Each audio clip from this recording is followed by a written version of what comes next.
Hi friends मु शुभस्मिता स्वागत कर शुभस्मितास किचन रे। आज मु पुणी आसी आउ एक नुआ रेसिपी नहीं दाल खिचड़ी वन ऑफ माय कंफर्टिंग मील। देह भल था कि खराब सबु समय रे ए हेल्दी और टेस्ट खिचड़ी बनैबार मौका मु केबे भी छाड़े नहीं। आउ लोक मानकर मिडनाइट क्रेविंग मैगी होता पारे बट मोर मिडनाइट क्रेविंग माने दाल खिचड़ी। Time convenient, easy and healthy. One bowl and so many goals. खिचड़ी बनाया पे हेले किछि दरकार नहीं, बस दाल खिचड़ी झटपट किछि परिबा आपण को सुविधा हिसाब किछि भी नहीं पारे बस खिचड़ी डन रेडी। लास्ट किछि दिन हबो मो देह टिके भल रहउनी तो पार्टी पूरा अरुचि धरि गलानी किछि भी टेस्टी लागुनी और टिके वीक भी फील होउछि। कोन करबी तो मो भीतर लेजी माधुरी कहला चल आज तोर स्पेशल दाल खिचड़ी बनैबा आउ यूट्यूब फैमिली सह रेसिपी शेयर मध्य करबा। आई एम श्योर दाल खिचड़ी बनैबार समस्त गोटे डिफरेंट रेसिपी रही एंड रेस्पेक्टिवली सब खिचड़ी बहुत टेस्टी मध्य लगे। ये दाल खिचड़ी को जी जेमती इच्छा सेमती बनई पार इच्छा अनुसार किछि भी मॉडिफाई करि पारिबो आ गोटे यूनिक टेस्ट इन्वेंट भी करि पारिबो। मोर ये रेसिपीटा मो हॉस्टल रे रहिला बेले इन्वेंट करिछि या फिर डेवलप करिछि नहले मो माँ मो जेजमा समस्त रेसिपी पूरा अलग। मो सासू घर आसला पर सासू को रेसिपी पूरा अलग, मो दीदी रेसिपी पूरा अलग आ सबूर टेस्ट पूरा अलग।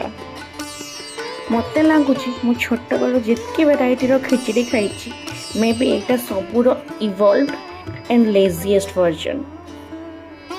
नो डाउट एथिरे मो यूट्यूब फैमिली रे गोटे बहुत बड़ भूमिका रही।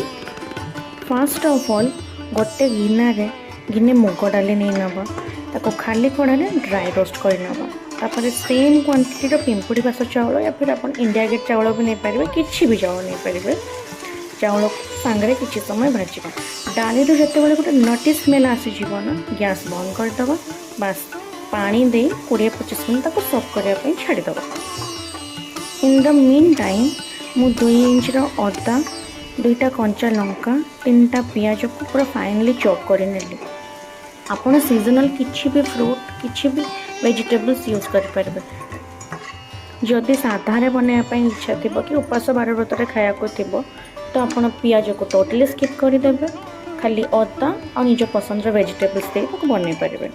एबे डायरेक्ट कुकर रे 2 टेबल स्पून तेल नवा से जीरा तेजपत्र सुखिला लंकार छुंक दे से कटा हो रही अदा लंका को दे किछि समय भाजी नेबा। छुंक टिके रेडी हो गले एबे दबा से पियाज और पियाज भल भाव लाल हो गले से सोख हो रही डाली चाउल को देदवा से लुण हल्दी बेस किछि समय दे ताको भल भाव झुरझुरिया हवा पर्यंत भाजवा।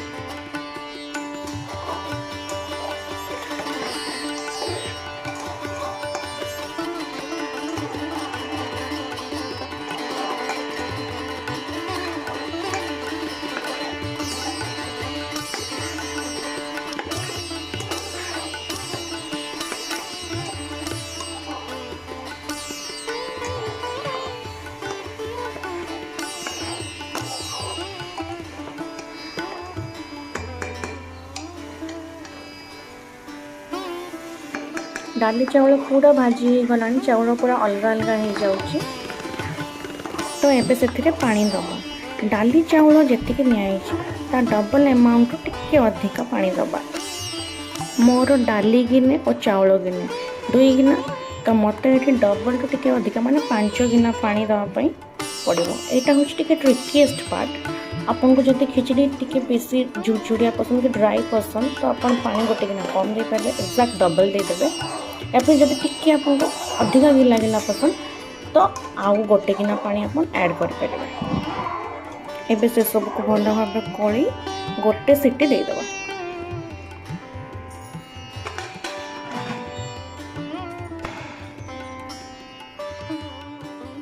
एमती करे तो खिचड़ी को आप खाली घी दही या फिर आचार संगे खुशी खाई पारे कि फिर भी टिके किसी भजा भजी हेले तार मजा अलग आ सांगे थी किसी पापड़ रोस्टेड पापड़ तो आहरी टेस्टी जमती कथार अच्छी खिचड़ी के चार यार घी पापड़ दही आचार।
कांकड़ आलू भजा डन।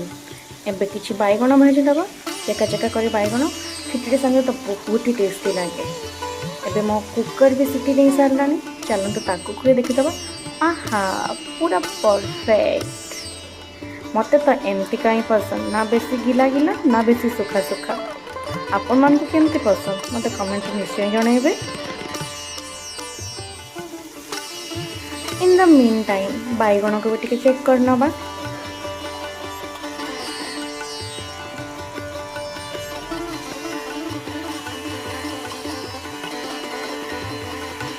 बैगण भजा कौन अच्छे दुई चार थर एकड़ सेकड़ करदे लाल हो गले बास डन।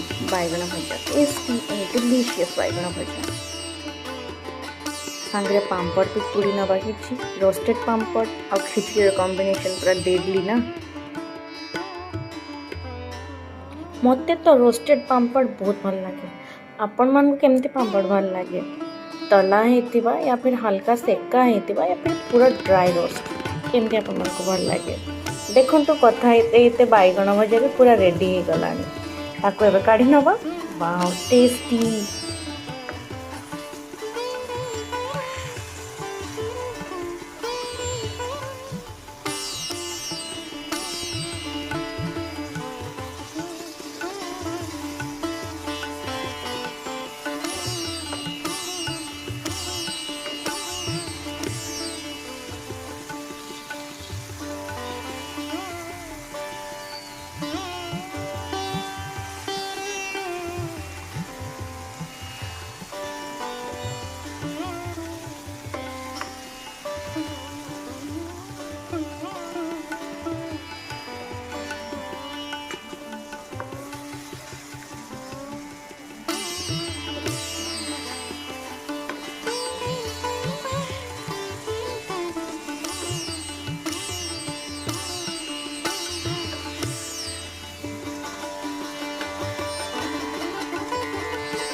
एबे मु मोर डिलीशियस खिचड़ी को कांकड़ आलू भजा गरम गरम बैगण भजा ओ खट्टा पापड़ घी लेंबू लंका सह प्लेटिंग करदेली आ गरम गरम समस्त को सर्व करदेली। तापर मु आ मो हस्बैंड आराम से गोटे थाई बसे ताको एंजॉय करले।